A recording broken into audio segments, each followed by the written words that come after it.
My name is Soon Joo. I am the Chief Skills Officer of SkillsFuture Singapore. SkillsFuture Singapore is an agency, but if you look at the larger SkillsFuture, it's a movement that was launched in 2015. At that point in time, our DPM Taman wanted to see how do we mobilize the whole society to build a society that values skills, and we really embark on lifelong learning. So it's a kind of, the intent is a very simple one. It's about ensuring every Singaporean has the opportunity to realize their fullest potential through continuous lifelong learning. I lead a team of job skills analysts who look at global trend, regional trend and local trend in terms of business model change, technology deployment, and how does it impact job and skills. So then they will then disseminate these kind of insights to individuals, enterprises, employers, and also to education and training institutions so that we can make sure that the demand and supply of skills can try to attempt to close the skills gap. I also work with a team of data scientists.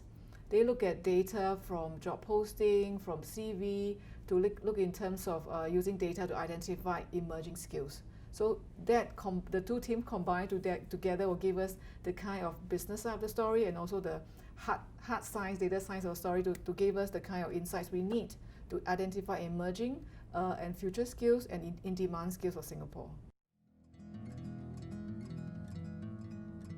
Since 2015, the workforce training participation rate has scaled new heights year after year, which means as of last year, if I recall 2019, we have managed to achieve 48% of the workforce, individual in the workforce has attend at least one training, structured training in the year before.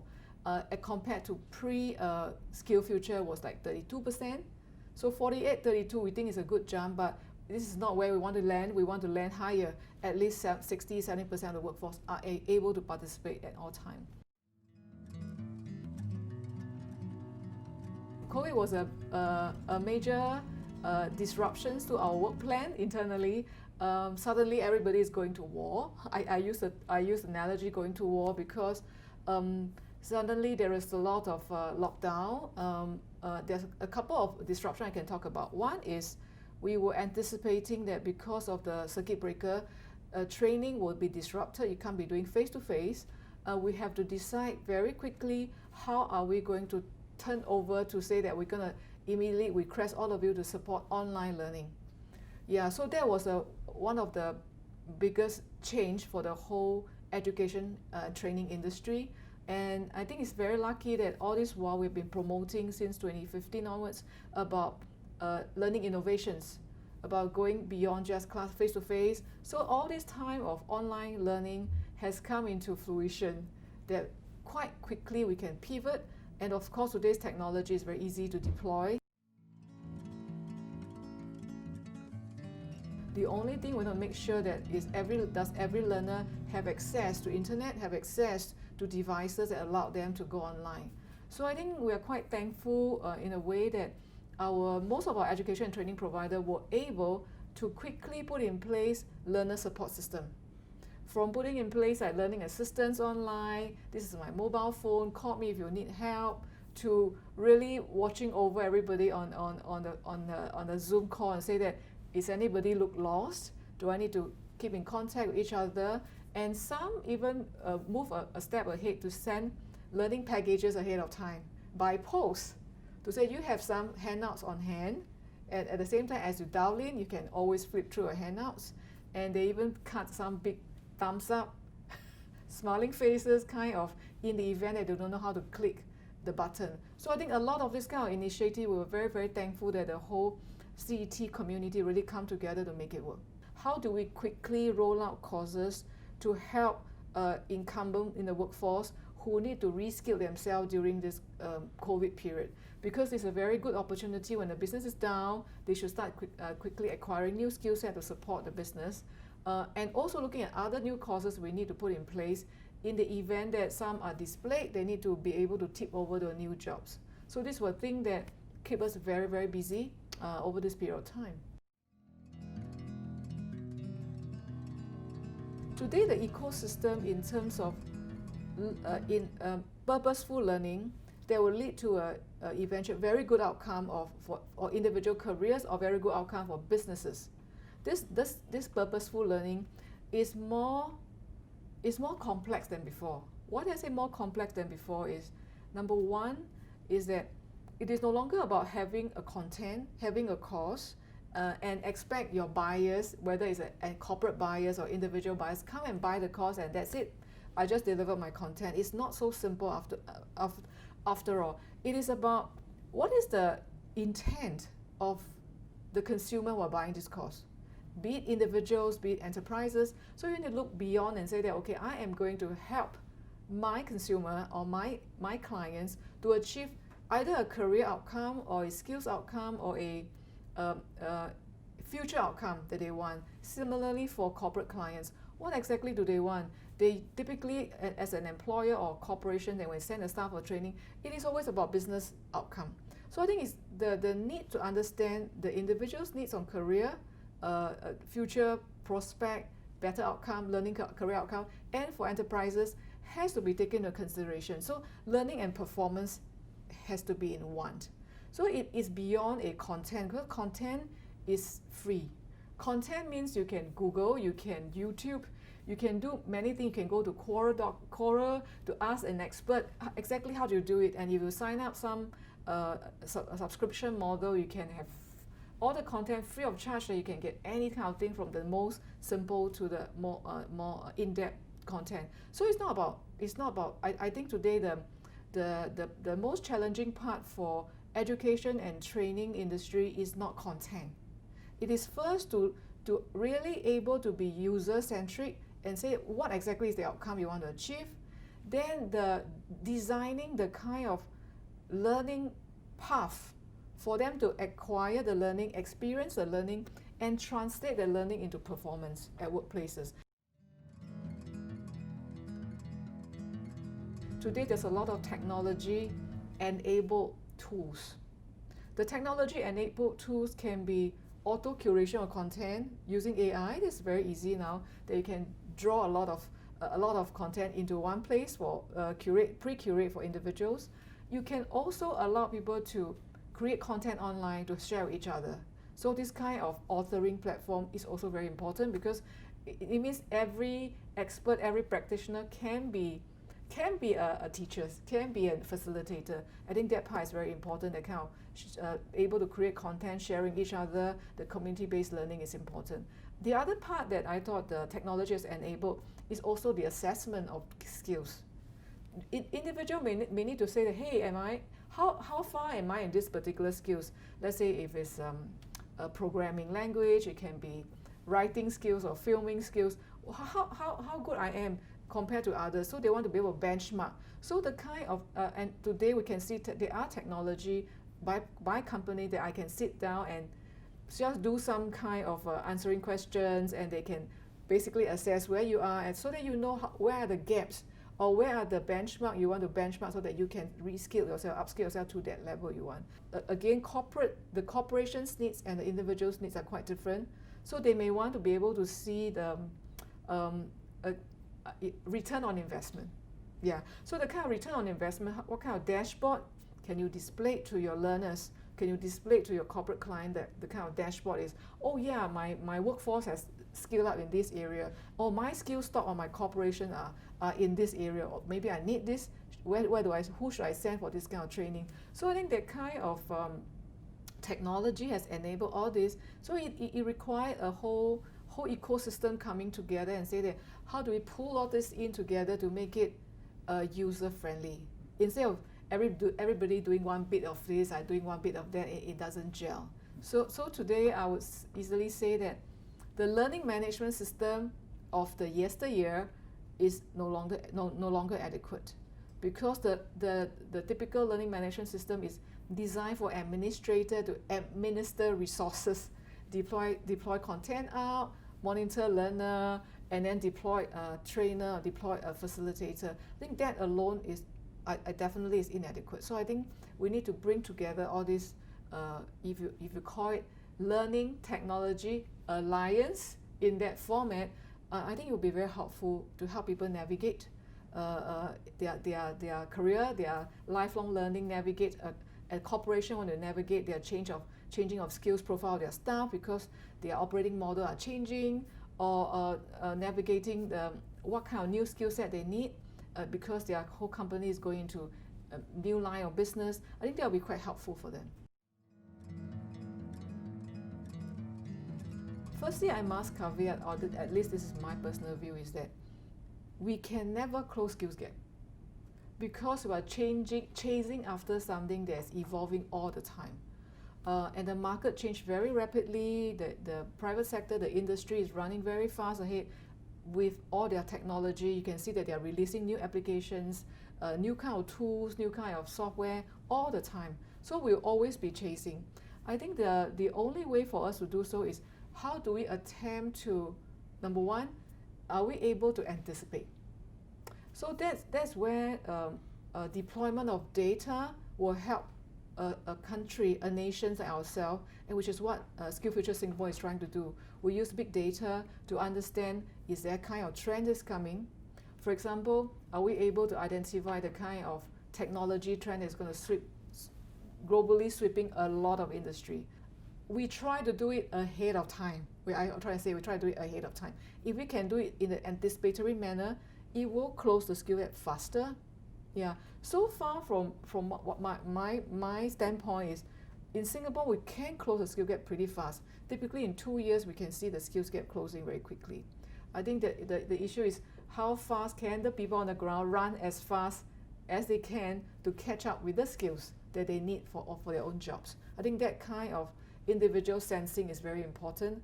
Not just about policymaker releasing news and you're going to train this, you're going to train that, because individuals' antenna has to be up to say that, hey, I think my job is going to change, and how can I quickly reskill myself ahead of time?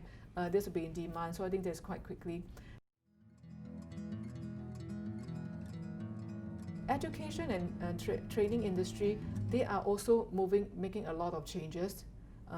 In Singapore, one of the biggest shift for our Institute of Higher Learning at University, Polytechnic and ITE is that they have repurposed or repositioned themselves as a lifelong learning institution. They are no longer just training pre-employment education. Means they will be running alongside all of us, of course, the Institute of Higher Learning plus the private sector providers. They'll be running alongside all of us, so we will have a pool of trusted partners whom we know that they'll be always looking for new courses, new kind of skills that they need to retrain. And they are using a lot of methods and a lot of them are setting up, some of them are setting up future forecast, foresight office to see how they can also anticipate the kind of new skills needed. I think for university, one advantage they have is because they are in the forefront of running research and development. So this kind of R&D will typically be driving that kind of innovations. And when the R&D mature, become commercializable, become tools and equipments, become solutions, that's where the individual in the market will need to pick it up and then run with it, know how to command the solution, use the solutions. So I think we are in a pretty good shape in the sense that our IHR are in a good position to do R&D, and if they can translate this R&D into the curriculum, then I think that's where we should be able to close the skill gap faster. It is not the first time that we're managing unemployment rate. Although pre-COVID, our unemployment rate is pretty low, about 2%, almost near full employment. But we already have systems, processes, and schemes around to help people who want to move into the new job or being retrenched at any time, able to find a suitable courses, suitable career path that they go into. So we have career conversion program, we have work trial, we have many of these things that our sister agency, Workforce Singapore, has been rolling out. We also have a career center, and during the COVID period, they actually scaled up, setting up many satellite centers. So individual can go to all these satellite centers and talk to, have a conversation with the career counselor. And at SkillsFuture Singapore, we have deployed skills ambassador on the ground as well, so that they can have a conversation with individuals who want to explore possibility, reskilling chances, how much, where are the courses, which one is suitable for them, we recently piloted a career learning GPS. It's like a global positioning system, but it's for yourself. Think about, I'm in position A, but now I want to, what are my possibility going to position B, C, D? And what kind of options do I have? How much does it cost me in terms of out-of-pocket net fee? How much does it cost me in terms of time and resources? And what is the yield in return? So I think this kind of tools that we deploy on an algorithm we design on the ground will be very important to help people make decisions. So these are things that I think we're continuously trying to see how we can better identify high growth job, and then help people to identify how easy, how difficult it is to go into a new job. I think at the end of the day, while all these program and scheme can be available, it really takes the individual's courage to say that I want to step out of my comfort zone. And recently we designed a set of algorithm we just give a name called Job Skill Similarity Recommender. Instead of looking at skills alone, we say that, hey, you're in this particular job, actually your work function involve A, B, C, D, E. And there's another job that has B, C, D, E in another industry. And that match will allow you to say that, hey, although this job title, the industry is totally new, but actually the work function is not strange to me. I only need to top up this particular area of knowledge and skill set. So these are things that the government has been doing it on the ground together with partners to make sure that Singapore has, and when it comes to the right decision, the point that they need to make a decisions, there are adequate insights, adequate information for them to make that choice. Of course, on top of that, we have the funding scheme for Singaporean. We have the SkillsFuture credits. They will try to attempt to defray the out-of-pocket, and especially during this period of COVID, the SGUJS program. Some of those courses that we roll out have a training allowance to help them tie through the period that they need to go for reskilling. There's a lot of real story of Singaporean really pivot. They are 40 over years old. I think recently on newspaper you read about it. This 62-year-old engineer decided he doesn't want to retire. He spent 2 years to retrain to be a clinical nurse. And this 62-year-old engineer is now successfully working as a clinical nurse in St. Luke Hospital. And I thought this is a fabulous story. It actually demystify about age, demystify about engineer can't be doing care job. It is not true. We can if we determine to do so. So I think there's a lot of dozens and dozens of real Singaporeans successful pivot. Number one is because COVID has proven one thing, or rather the pandemic has proven one thing, is some of the jobs can actually do remote work. It doesn't matter where you live. If you can deliver something through the internet, across the border, through an email or whatever, you actually can access that market. You can do. I think this is likewise. Other countries can do likewise to provide a service into Singapore. So I think the opportunity is there. Is how do we access and create network? Singapore must create this network and access this kind of opportunity on their own. It's very important. So I would think that the opportunity is great, and the whole government is also looking at. You heard about the Emerging Stronger Task Force. This is actually about preparing for the future, looking at where are the high growth opportunity for Singapore, where the job can be created, and EdTech Alliance is one of them. So I think definitely the opportunity are there. Is how do we access and look out for it, because usually luck is not accidental. You have to proactively pursue and create that for yourself. So I think certainly the opportunity is there. The future economy, if you look at globally, the traditional one will be evolving. It will be changing. Whether they are fast and slow, they are forced by no choice to change. But the newer economy, you are seeing that today we have companies that we can no longer label them as are you finance, are you transport, are you something else? If you look at Grab, if you look at some of Shopee, are they shopping? Are they retail? Actually, they are not. They're almost like a platform economy. You can call them data company. You can call them tech company. I think the future will have to look at it in a different lens to see where are the opportunity. So in terms of jobs content, we see that the jobs content will evolve over time, and this is not new. If you look at the historical data, looking back in history, looking at economic historians publications, technology historians publication, job has been changing because things are changing. Once upon a time, there were telegram boy that run from office to office, pass telegram around. Once upon a time, there were typist pool where people have to type letters and memo. Today, all of us are typists. Typing become a skill that everybody required to have, and the job of typist has disappeared.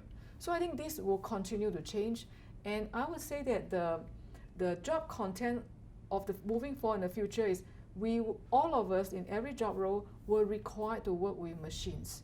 I use the word machines very loosely, means tools, equipment, like a laptop, iPad, or even commanding, how we're going to command to command a equipment, command the software to work. The content of us interacting with machine will be greater.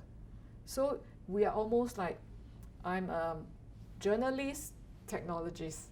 I'm an editor, technology, because we really have to work with technology in order to fulfill our work. So that job content will continue, the tech base will continue to increase, and there's no doubt about it. But I think not forgetting that it's not just about human working with technology, but it's also human working with human. And that part is what makes us all human, and we will continue to be required to be able to collaborate across border, collaborate across time zone, across different discipline of workforce, different race, different nationality. I think that will bring, because technology will bring us closer together, and that the soft skill part, not just technology part, the softer skill part, how do we communicate with people, how do we influence others, how do we build a inclusive and a work environment, how do we become a trainer ourselves to or have the ability to develop others at workplaces.